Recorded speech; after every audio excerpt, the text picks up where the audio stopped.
Amnesty International shpreh se 10 firma kineze po prodhojnë dhe eksportojnë mjete torture për shtetet ku të drejtat e njeriut nuk mbrohen. Sipas organizatës, nga 28 kompani që prodhonin pajisje të tilla një dekadë më parë, tani më numri i tyre është rritur në 130. So from 2003, the last time we looked at this, there were about 28 companies involved in this area, and now this year it's gone up. Në vitin 2003 ishin rreth 28 kompani të përfshira në këtë fushë, dhe tani këtë vit numri ka shkuar deri në 130. Pra ne kemi parë një rritje masive në kompanitë e prodhimit të këtyre. Problemi në këto produkte është se edhe pse i shkojnë kryesisht forcave të rendit, në thelb janë abuzive. Produkte si pistoleta elektrike, karrige, torturash, pranga të rënda për këmbët nuk mund të përdoren rregullisht dhe ligjërisht nga forcat e rendit. Ato shërbejnë vetëm për të torturuar, friksuar dhe shkaktuar dhembje.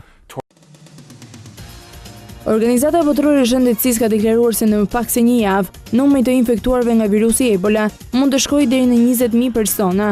Sipas ekspertëve, virusi do të vazhdojë të përhapet me shpejtësi të madhe nëse pacientët e infektuar nuk izolohen dhe të regjistrohen për kurim. Numri i vdekjeve nga virusi ka qenë 2.793 persona, ka 5.762 raste të evidentuara sipas OBSH-s. Vendet më të prekura mendohet si janë Guinea, Sierra Leone dhe Liberia. 2 palestinesë të cilët gjykoheshin për rrëmbim dhe ekzekutim të teritorinjve izraelit janë vrarë nga forcat izraelite. Ky incident është dhe nxitsi i luftës 7-javore në Gaza.